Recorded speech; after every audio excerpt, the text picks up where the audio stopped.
Well, welcome back to SFC Live. It's been a while since we've been delighted to welcome you back for the post-game programme, isn't it, Danny? But Sunderland were fantastic this afternoon. They were, yeah, and credit to them. I think, we said it before the games, not too many expected us to go down there today and come out with that result. But, these things can happen in football. You look at Wigan, struggled to get going, but credit to our lads, we stopped them playing. I think you're looking at that sort of front 4 or 5, got after them. Didn't let Max Power nail us, settle on the ball every time they were trying to get on it and turn. We were pressing them, and they lacked ideas, and they forced long balls. And say Bailey Wright, Shamajli just mopped everything up, come long. McGuinness was frustrated, he went off. Humphreys came on, couldn't get into the game. They were lacking ideas, and we just popped them on the counter-attack really at times, didn't we? We could have, at the start of that second half as well, we had a couple of other opportunities to make the scoreline even better than it was. Yeah. And a clean sheet as well. All the Sunderland goals coming from set pieces, 2 penalties and a free kick, which led to the first goal. But having said that, you can't say that Sunderland didn't deserve to win. No, they didn't. No, going there as the away team. Yeah, Wigan may have had more of the ball, but how many times have we said that about ourselves at home where we've had a lot of the ball? It's what you do with the ball. Today, Wigan had, again, I haven't seen the possession stats. You'll get them up in a minute, I'm sure. But they didn't do a lot with it. Very little. Anthony Patterson hasn't had too many saves to make their best opportunity. McLean in the first half, McLean, maybe? And then Callum Lang got him behind, didn't he, second half, but couldn't really get any purchase on the ball, and it was comfortable for Patterson. Credit to him, though, he'd come for a couple of balls there, second half, but he was quiet throughout the 90 minutes, if we're honest. Coming to, say, the team in the automatics, who I think will probably go up anyway. No, credit to the boys today. Did we see that performance coming? Perhaps not, after what we've seen in recent weeks. Alex Neil has chopped and changed the formation since he's come in, went to a 4-2-3-1 today. And, credit to him and credit to the boys. A couple of changes and, throughout that team, as I said, they're trying to pick a man of the match. Well, we'll go through the team, Danny. We'll just bring you up to speed with the match stats with 57% possession to Wigan to Sunderland's 43, 6 shots for Wigan. But that's quite a low amount for Wigan, only 3 of them on target. We had 13 shots, 4 of them on target. Obviously, we've got the goals as well there. Corners, 6 corners to Sunderland, 2 to Wigan. The percentage probably as you expected.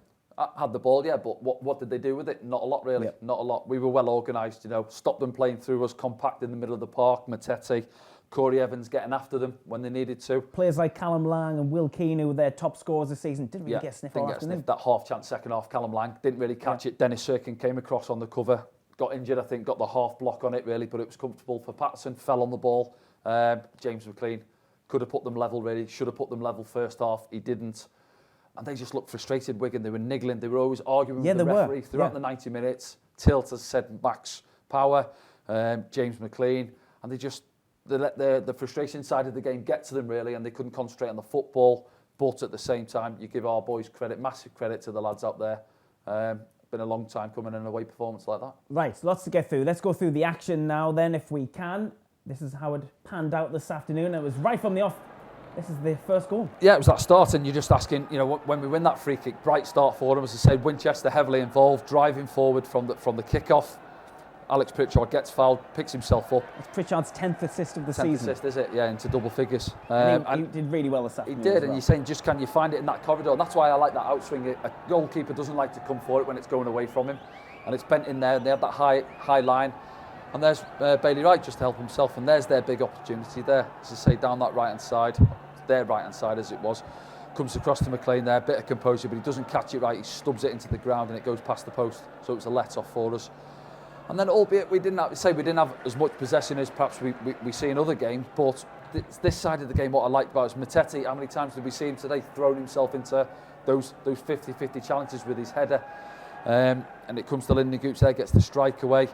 Winchester on the follow-up, cross goes out the far side, but it was just the energy for me. That's what's won us the game today. Yeah, we've got the 3 set plays which have got us there, and at times when we did string a few passes together, is the build-up now for the second one. Winchester, look there, he could easily just lend that to Lyndon Gooch and let him get on with it, but he goes past him. Edwards switches off for a split second, and Winchester's the wrong side of him. Comes in, he fires the ball into Ross's feet there. He's on the move across Tilt. Tilt's caught napping, and he fishes a leg out, and he brings Ross down. Ross picks himself up, and he tucks it away. And it's good as well to see. I like to see your centre forwards on penalties. I think last season Charlie didn't really take penalties, did he? This season you want your striker to step up, and Ross wants that that golden boot, doesn't he? Picks himself up and Patterson tucks it away. wasn't made to make many saves this afternoon, I thought his handling was quite good. His handling, it was, that one there could easily spill that, couldn't it? Comes with pace, and this was the start of that second half, really, where we had a couple of opportunities. We'll see it as well. See there, Wigan turning the ball over there, and it comes there, Pritchard just on the stretch, and even on the strike, he's fallen away from it. He falls over, but he gets power on it, but then he just can't bend it into that bottom corner. And this is that one I was talking about there. He just gets in between the two centre halves, circles across the button, pressure on him, injures himself, but it's a comfortable save for Patterson. And they got into some okay areas at times, Wigan, but this one again does well. Patterson, Will Keane on top of him, but that's what you want from your goalkeeper. It's in his 6-yard box, come and command, come and be big and strong, and he was. This one here, Linda Gooch is on a little mazy run, strike away, and there's one we may see in a minute where we had some good build-up play down this right-hand side where Ross Stewart, I think, stumbles on the ball, but again, this one comes to Ross, gets the snapshot away just past Ben Amos at his near post. They had a couple of these free kicks second half, Wigan. I think this one's Tilt. It's actually not a bad ball in from McLean, and Tilt gets up well, and I think if it's on target, maybe finding that far corner, Patterson's in trouble, but it's past his post. And that one there, we're trying to beat him again. I think some lads are asking whether it's hit the post or not. It's a difficult one to see, really, but the referee gives the corner, and from the corner, he gives the penalty. Yeah, I think everyone. Corey Evans is asking the question. Yeah. Wigan players look bemused, but when we've seen it back on the replay, you can see it's Darikwa's hand. It's up above his head, and it does strike him on the hand. And we're saying then with Ross, which corner does he go? But he goes the other way, and the keeper goes the other way, which means it ends up in the back of the net. And Ross has helped himself to another couple of goals, 22 for the season, and he's well on his way again, isn't he? I think he's 3 up. Well, before today, that'll put him 3 ahead of the other lads. I'm not sure where they're at now. 22 for the season, yeah. But no, we said before the game, we spoke about him getting to 20. Great achievement for him, I think, in his first full season at this level with us. But no, he keeps just his all-round game with Ross. We keep saying it week in, week out. We said it before the game, not just his goals, but his all-round game and what he brings to the team. Excellent stuff for Sunderland. You mentioned a few of those players there. Let's have a word on Abida Jamajli. First game in English football, league football. Played the full 90. Yeah. Made a big difference at the back. Well, he did, and you look at him as well, and he's been on the bench, hasn't he? He's played a couple of 23s games, and people are perhaps saying, well, where's he at? Is it his fitness? Is he good enough? What's he shown in training? Why isn't he getting an opportunity? And today, I think Danny Barth was on the bench in the week, so he obviously had an injury. I think it was after Cheltenham where he was missing for a couple. So the fans are probably saying, well, what's up with Danny Barth? Why hasn't he come in today? Maybe it's his injury, which has kicked on again in training, so he's dropped out. So Jamajli's come in. Callum Doyle has needed a rest. I think everybody could see that, and he's been taken out of the firing line today. So he's come in, and we're all thinking, is he going to be ready? But credit to him, I think everything that came forward, he competed. He was big and strong up against McGuinness. He went off. He handled Humphreys well when he came on. And it's just his positioning, really, reading the game. He was calm at times on the ball. And as a centre-half or a defender coming into the team, what's your first task, what you want to come off the pitch with, is having that clean sheet. So he's got one today, and a 3-0 win. Can't ask for more. Is Jay Matete the signing of the transfer window? Well, I think if you look at it, and we touched on it before the game, you look at the lads who come in January. Jermaine Defoe on the bench today, didn't get on, got a start in the week. Patrick Roberts. Trey Hume. Clark came off the bench. And Matete, and he's the one that's come in. He's starting the games, isn't he? And I think, he's just brought that added little bit of steel into the middle of the park. As I said there, he likes that combative side of the game. He'll put himself about. Sometimes he gets his head in the way, or his leg. And he's got like an elastic leg, hasn't he? He looks like he's getting away, and he just hooks it around the player. He'll go in with a diving header from nowhere and wins the ball. And the concern was today, he picked up a yellow card. Was it 7 minutes in or something like that? Very early on, he picked up that yellow card. So you do worry because he does, fly into challenges and he'll put himself about. But 7th minute. No, he handled himself well throughout the remainder of the game. Calm on the ball at times. There was one second half where he was over towards that right back slot where he won the ball, took a couple of touches, took the sting out of the game and just rolled it off, I think, to Carl Winchester. So no, he's been a big positive for us. And these other lads now, when they do get their opportunity to come in, who we've brought in January, they've got to step up as well. But no, all around the pitch today, I think you're looking at a lot of positives where we've maybe looking at 4 or 5 out of 10s in recent weeks. We've seen a lot of 7, 8s, maybe a couple of 9s if we're being generous in there as well. Yep. Okay, then what should we do next? Should we have a look at the scores from in and around EFL League One and see what that does to the league table? It's been a while since we've been looking forward to looking at the table, but here's the scores AFC Wimbledon 2, Doncaster Rovers 2, Accrington Stanley 3, Wickham 2, Burton 0, Shrewsbury Town 2, Cheltenham 1, Crewe 2, Lincoln City 0, Gillingham 2, MK Dons 2, Bolton Wanderers 0, Morecambe 1, Ipswich 1, Oxford United 4, Cambridge United 2, Plymouth Argyle 0, Rotherham United 1, Portsmouth 3, Fleetwood Town 3, Sheffield Wednesday 2, Charlton Athletic 0. Let's hold them on there because, Danny, you want to pull some of them out? Well, the only one I say, which I would say has gone against us there really, is the one at the bottom, Sheffield Wednesday winning. Because if you look at the others, I say teams around us, Plymouth are in the playoffs. They've been beaten. Now, Rotherham, I think Rotherham away anyway, they're promoted. So that's helped us out, I'd say, in terms of nailing down that playoff place. You've got Oxford. I think they're going to be in the playoffs, as I said before the game. I think them and MK Dons are nailed on for a playoff place. So they've won. That doesn't really concern us, I wouldn't say. Whereas the other one, Wickham getting beat at Accrington Stanley. And Bolton, obviously, MK Dons, who I say have got a playoff. So they've beaten Bolton and Ipswich as well, who've had a good run under their new manager as well. So there's a lot of results there for me have gone in our favour. Just Sheffield Wednesday winning. They've got a couple of games in hand on us as well, haven't they, I think. So, but big afternoon for ourselves. You know, you're coming off there and the boys getting back on the bus now. In recent weeks, it's been doom and gloom. A quiet bus back up the A1. I'm sure today, you know, the lads will be buzzing and spirits will be high. Yep. Let's have a look at what it does to the league table. Sunderland up to 5th on 59 points, reading upwards. Then we'll look behind us after that. We've got Oxford just ahead of us. They won. No, they drew, didn't they? No, Oxford won, didn't they? 4-2, I think. Oxford won. Yeah, they did. Yeah. Wickham got beat, Plymouth got beat, Sheffield Wednesday's the one who won, so they've got... Dons equal on points now with Wigan. Of course, Wigan have those games in hand. Yeah. But is this the start of a blip for Wigan then? They wouldn't have been expecting a defeat this afternoon. Well, it's difficult to say, isn't it? I mean, they've had one defeat in 17, I think, before today, so that's 2 in 18, so I wouldn't really call it it's hard to say. Until you see the next couple of games, really, are they going to go on a bad streak? We're obviously hoping so, perhaps, but I think from our point of view there, so you're looking at us, we've played 35 and we're on, 59 points. Then you've got 2 teams below us who've got 2 games in hand. Winning those games will obviously go above us as well. So I think first up, you're looking over your shoulder still at those teams there. You know, say Ipswich drew, I think, today, and Bolton got beat, did they? So, it's still tight, isn't it? Still a long way to go. It's all ifs and buts. And, you know, you're going to be weighing up fixtures as we're going on now between now and the last 10 games of the season for us as it is.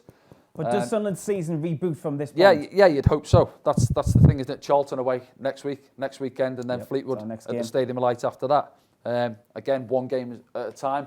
We've got another fresh week now. We haven't got a midweek game, so recharge the batteries after that. And now, as I say, when the legs don't feel as heavy now, getting back on the bus after that, those little niggly injuries seem to go away, and the lads will be looking forward to getting back on the pitch. The Valley next week. Toughie. You know, I think they've been beaten today, and it's Sheffield Wednesday that beat them 2-0 there. But, you know, Charlton, as we've seen, they came up here under Johnny Jackson and beat us. And they've had a good run under him. So, on their day, they're capable of producing a result. But now there's some confidence got to be back into the camp for the lads. OK, then, let's have a look at your thoughts now in #AskDanny. This is the first one from John, who says, what do you think has changed today from recent games? Fantastic result today. Thanks, John. Well, it was, and John saying I expected that to be one of the questions. What has changed? Just a couple of personnel. Rate. Personnel, yeah. System, maybe. System, yeah. We've played it before, though. The 4-2-3-1. We've seen it a lot under Lee Johnson. Something I noticed this afternoon, though, that 10 role, and you noticed it as well when Dan Neil came on. It was very advanced, wasn't it? Yeah. I said before the game, didn't I? And I said, well, if I'm looking at us and I'm setting out a formation, where would I go? And I say, you look at your informed players for me. Now you go, start from the top and work back. Ross Stewart, there's your striker, your lone striker, if we're going to play that. Alex Pritchard, he's been in form, you know, even when things aren't going, his work rate, we said it there, his work rate is everything. I love his new nickname, the Jack Russell. Yeah, you heard it here first on SFC. Where's his best position? The 10 role for me. So you work your say back. So which formation does that suit? Then you're looking at a 4-2-3-1. Yeah, so is he in there? Then midfield, Matete, he's been at it. Carl Winchester, I would have perhaps had him down in midfield, but I thought he was excellent at right back today, I've got to be honest. And Corey Evans had one of his best games in a while as well, in the middle of the park with Matete, snapping around, putting a few challenges in. So it's fitting a formation to go with the lads really who are in form, and then you're hoping then can the other lads come back on top and get back into some sort of form. And I think we've seen that today. So, yes, going into the Charlton game next week, I'd expect Alex Neil certainly to stick to that formation. And then it's weighing up who's fit. And you can't really make too many changes from that starting 11, can you, really, when you look at it? I'm not going to sit here now and say who deserves to stay in and who doesn't. But when you've had a 3-0 result like that, you're not looking at changing it too much at the back, are you? And certainly at the other end of the pitch where, yes, we've scored 3 and they've all come from set plays.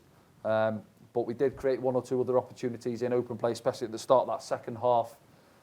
So it's an interesting week for him. It's one where he can relax a bit more and the lads will go and enjoy training a lot more than what they have done in recent weeks. So, yeah, I'd stick to the 4-2-3-1 next week. I know a lot of fans have said, let's get back to the three at the back. We've gone back to all 5 if you're under pressure as it is. But no, I like a back 4, and a lot of lads know you've been brought up more so on a back 4. And if you are chopping and changing throughout the season when things aren't going well, I'd always go with a 4 and then work your way from that, whether it's 4-2-3-1, 4-3-3, 4-5-1, whatever, standard 4-4-2. There's other options. You're just saying numbers now, Danny. Let's move on to the next one. Here's the next one. And this one's from Sam. He says, is this a Sunderland thing to do, struggle against the more average teams and go to second in the league and do the job? Well, it's probably the most Sunderland thing to do, isn't it? Let's be honest. A lot of the Sunderland fans, even the most faithful, were a little bit worried going into this fixture, given both teams' forms and the league positioning.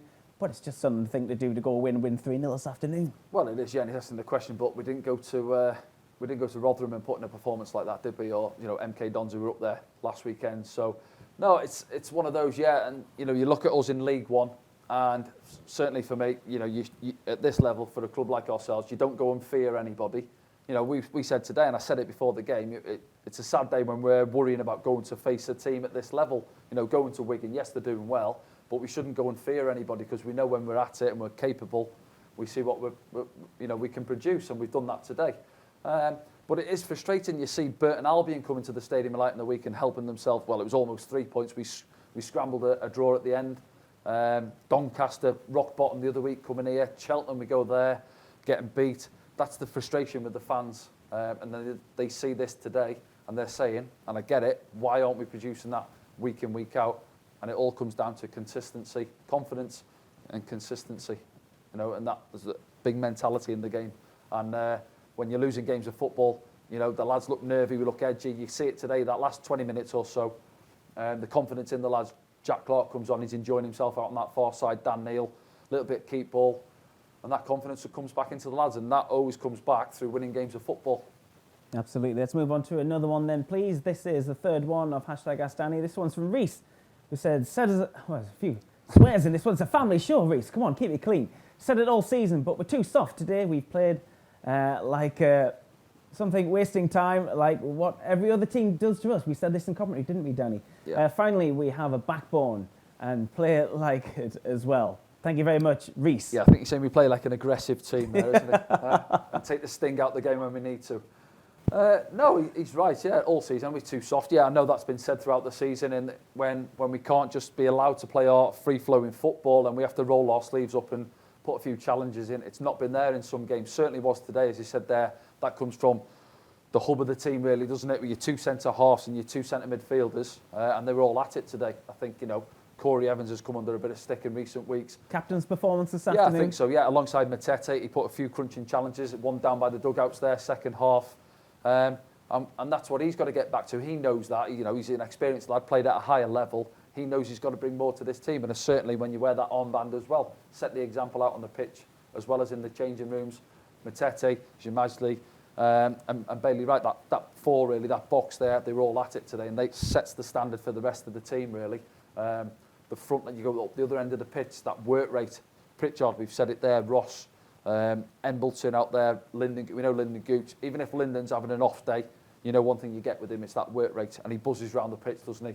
And we just didn't let them settle on it today. Perhaps from the moment of kick-off. I think perhaps they underestimated us in a way, thinking they're coming up here, they're going to sit back, they're low on confidence, they'll just sit back and let us have the ball, but we never, we got around Max Power, Naylor, as I said it there.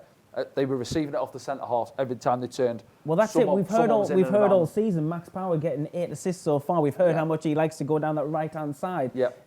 lots of times today, he was playing almost as centre-back, wasn't he? Yeah, he was dropping in, trying to get on. That's when he was getting off the centre-halves early on, didn't get time and space. So then what happens, your midfielders, they drop in there, centre-half split, and he wants to try and get on the ball. And he couldn't. It was frustrating. They went back to Watmore, and he was frustrated. He was hitting those long raking diags or straight balls too flat, and it was going through to Patterson or out for a goal kick, or Shimajli and Bailey Wright dealt with it. But, you know, he's saying in there, have we got a backbone? Well, yeah, going off today's performance, we see it there, but we go back earlier in the season. Did anybody see the Rotherham result coming? Probably not, no. And it's those inconsistencies when we're not at it, when we can't get the passing game going. You've got to roll your sleeves up, especially at this level of football, and dig in. And we've seen that today. We've done that side of it, and it opened up for us at time to create some opportunities. So let's hope we see some more performances like that. Let's see another hashtag Ask Danny. This one's from Glenn, and Glenn says, professional, composed performance with quality and commitment all over the pitch. It's a shame we couldn't see this against the so-called lesser teams. How does Alex Neil ensure this becomes the new normal?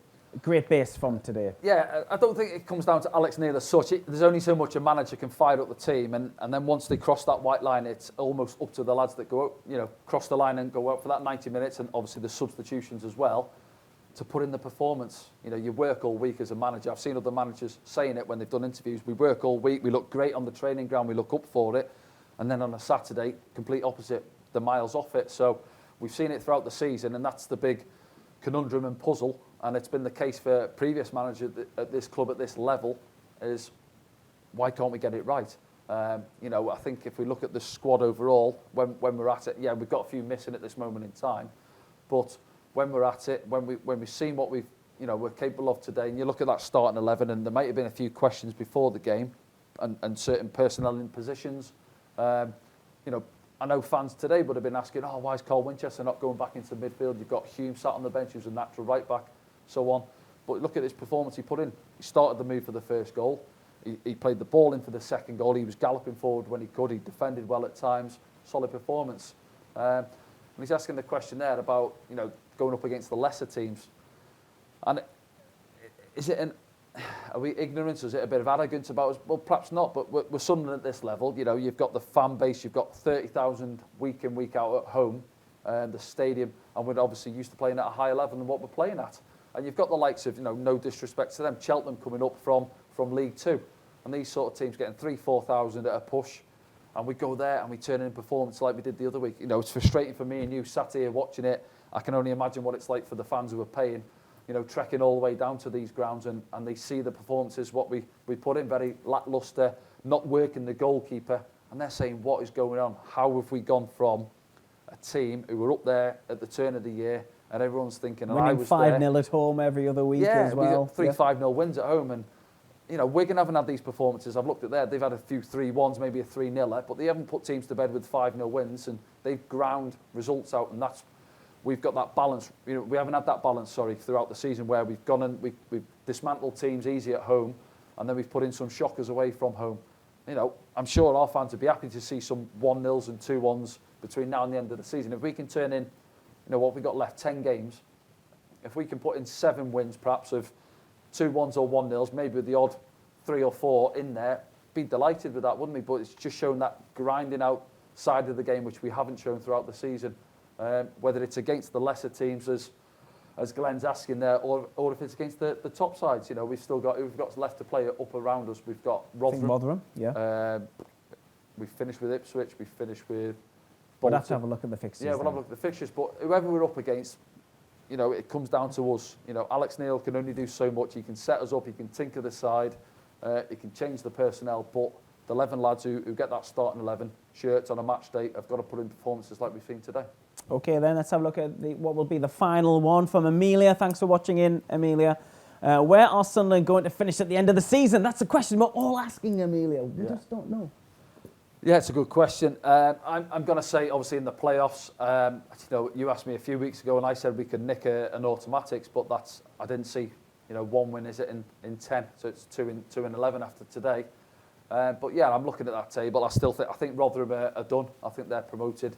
I think Wigan, I'd still expect Wigan to be the team to beat. MK Dons level on points with them now, but Wigan have got the same points, so Wigan have still got a game or 2 in hand. Whether that's a blip for them today, we'll have to wait and see. Only time will tell. But I think MK Dons are nailed on for the playoffs. I think Oxford are nailed on. 2 places up for grabs for me for the playoffs, and I think if we put in performances like we do, we can nick one of those places. But there's still 5 or 6 teams in and around it. You know, we've got Sheffield Wednesday and Plymouth 2 games in hand on us. So although we've done well today, we've got the points on the board, we're still looking at those behind us as well. So it's going to be interesting, but we need to turn up like we have done today. Absolutely. A good result and a good day for Sunderland. They're back on winning terms here at the football club.